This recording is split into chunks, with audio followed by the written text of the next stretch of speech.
A while back, Marin released the Marin Hawk Hill Jr., which was one of the few good kids full suspension mountain bikes. But is it the best kids full suspension mountain bike? Let's find out. About 3 months ago, I got the Marin Hawk Hill Jr. as a Christmas present. It was probably the best Christmas present of all time. The Marin Hawk Hill Jr. is a 24-inch mountain bike that can upgrade to 26-inch wheels. What sets this apart from most kids' mountain bikes is that it's a full suspension. That means that it has suspension in the rear and the front. So after riding it for a couple months, I wanted to talk to you guys about the pros and cons about this bike. The first initial thing that I found out about this bike was that it felt planted to the ground, yet you could still jump off anything. I think the best way to describe it is an obedient dog that never barks unless you tell it to bark. And when you tell it to bark, it barks louder than a lion. This is extremely good because I like to do a ton of stuff with jumping, yet I also like to do technical terrain. As I said in a previous video about this bike has 120 millimeters of travel in the front and back. This is enough travel to soak up all the technical terrain, but to still make the bike feel playful. I know I sound like a single track sampler, but a bike feeling playful is the most important thing to me, because I like riding for fun, as Marin's slogan is, made for fun. Also, this bike comes with very wide bars, which is really good because I didn't even cut them down any bit, but most kids will want to, but I actually found out that I extremely like riding with extremely wide bars. This bike also comes with the ability to route an internal dropper post, which I will get to later in the video.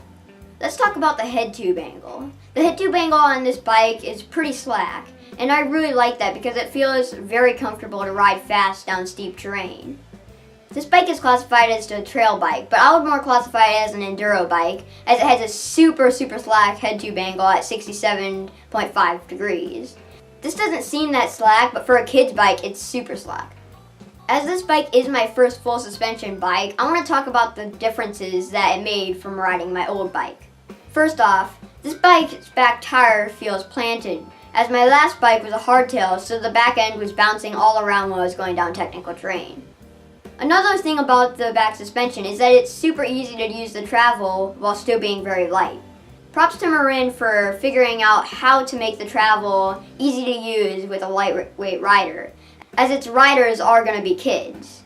The Hawk Hill Jr. also has a very low standover height, which is very good as smaller riders want to feel more safe during a crash and able to get off the bike fast. I could talk about all the good things on this bike for days on end, but I don't want this video to be 20 minutes long. But there is one small downside to this bike, and it's sort of nitpicking, but I would like to talk about it. It's that there are no bolts underneath the bottom bracket to install a bash guard. A bash guard would really benefit this bike, as it has a very low bottom bracket height. I haven't hit the chainring many times, but peace of mind is one of my #1 priorities, and a bash guard would definitely help with that. But the chainring is very strong, and when I have hit it, there has been no damage done. Now with that out of the way, I would like to talk about some of the upgrades that I have made to this bike. #1 being Shimano XDR brakes. I got these from Old Man Tom down at the cyclery. You should really go check them out. They've got some awesome mountain biking gear and awesome bikes. The brakes that came on the bike worked perfectly, but when he offered me some new brakes, I couldn't turn it down. Second of all, being a dropper post. As earlier in the video I said that it could route an internally routed dropper post, so I went ahead and installed one. A dropper post is extremely helpful, and if you guys would like me to make a video on the merits of getting a dropper post, comment below and tell me. It's actually a gravel bike dropper post with an adapter in it so that I could make it go farther down into the bike. I upgraded the lever on the dropper post, and I would highly recommend if you get a dropper post to upgrade the lever too. If you have ever ridden with a bad dropper post lever, you will know that it is miserable.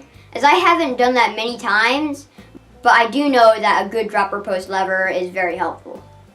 Those are the only 2 major upgrades that I've made to this bike, as I think this bike comes with a lot of really good components that I don't see why you would upgrade. That's all for this video, but we still need to answer the question, is it the best 24-inch full suspension mountain bike? In my opinion, it's the best full suspension mountain bike for me. Maybe not for you, but I definitely would recommend it if you're in the market for a kid's full suspension mountain bike.